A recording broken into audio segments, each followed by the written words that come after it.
ditakutin di Indonesia sampai saat ini oleh yang namanya Sinarmas disebut Profesor Hafiz Abbas tadi. Tahu nggak siapa yang ditakuti di Indonesia? Siapa? Habib Rizik. Cuma satu yang ditakutin mereka, bukan Jokowi. Jadi kalau kita mau membangun kekuatan untuk perubahan sosial itu, ya maka berimamlah pada Habib Rizik. Nggak bisa yang lain. Benar saya bilang, nggak bisa kepada saya, nggak bisa kepada Ahmad Yani, nggak bisa, karena dialah yang bisa.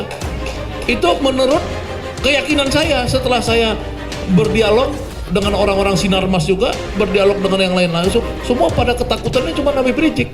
Nah, Habib Rizik yang bisa memimpin sebuah negosiasi supaya ada share prosperity, supaya semua orang Indonesia ini jangan mayoritas jadi pengemis, jadi kacung. Nah, mau nggak kita berimam pada Habib Rizik? Ya itu. Allahu Akbar. Yang kedua, harus ada leadernya. Kalau nggak ada leader, nggak ada gunanya. Makanya saya selalu bilang kepada orang, selalu dalam tulisan saya membuat imam besar Habib Rizik. Saya tidak bilang imam besar FPI, nggak pernah saya tulisan saya itu. Coba lihat tulisan saya selalu bilang imam besar Habib Rizik, karena dia harus jadi imam besar buat semua orang. Karena leadership itu, leader dalam teori leader, orang kadang-kadang nggak ngerti, banyak nggak ngerti teori leader. Leader itu bukan cari massa, bukan cari rakyat. Nggak ada teorinya itu leader cari rakyat. Rakyat yang mencari pemimpinnya. Itu teori yang benar. Sama seperti Habib Rizik diasingkan, in exile. Kita harus menghormatin dia. Ya, saya tahu Habib Rizik itu dulu, ya. Ini informasi off record kita aja. Saya tahu bahwa dia memang ditawari 1 triliun, dan dia nolak. 1 triliun itu saya tahu. Di rumah siapa? Ditawari. Saya tahu di rumah siapa. Ditawari 1 triliun Habib Rizik itu. Ditolak sama Habib Rizik.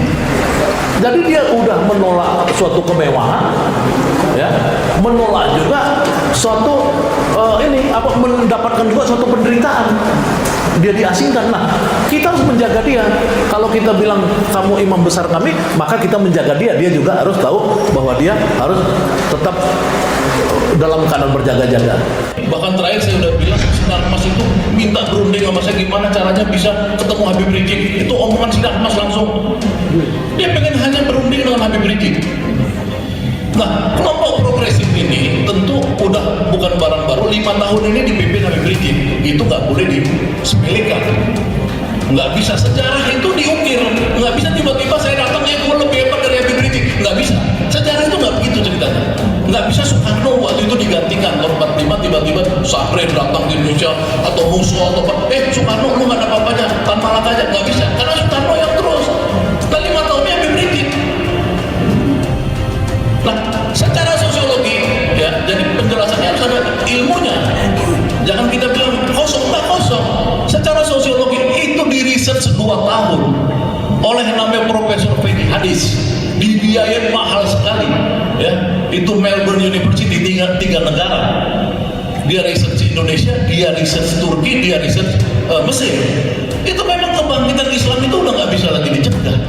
Jokowi udah seperti orang ya menurut saya kurang waras ya sekarang. Habib Rizik dengan khilafah itu hubungannya apa? Ikon khilafah itu ada di HTI. Mohon maaf sekali, bukan Habib Rizik. Ya, jadi mereka ini kalau bukan PDIP, maka mereka PKI. Berarti itu anak-anak atau cucu-cucu PKI yang membakar itu. Jokowi stres sendiri, bilang kok kenapa gagal? Ya. Bakar poster nggak bisa, bagaimana mau membakar bangsa? Itu kan itu artinya dungu kan. Jadi gagal kan. Dan saya kira juga Habib Rizik nggak anggap itu. Mungkin Habib Rizik habis lihat videonya, mungkin dia pakai kan dia suka bercanda Betawi. Gua kata juga apa, kagak mempan lo, itu begitu-begitu kan. Habib Rizik ini sakti.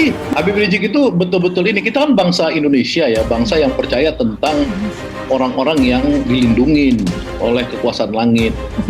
Jadi Habib Rizik itu sudah berkali-kali ditembak ya, itunya apa namanya, markasnya di mana di puncak itu diserbu pakai peluru-peluru, dia selamat.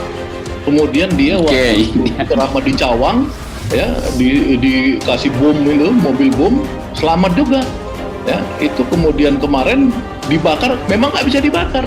Ya, karena apa? Karena Habib Rizik ini sekarang, ya, kalau dia mau revolusi aja, Indonesia udah revolusi sekarang. Ini tinggal pemandu Habib Rizik.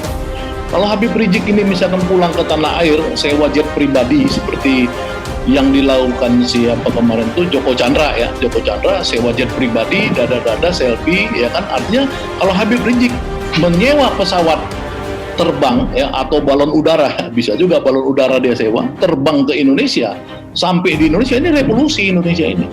Habib Rizik itu udah matahari sekarang. Udah, pokoknya kalau Habib Rizik datang ke Indonesia udah revolusi.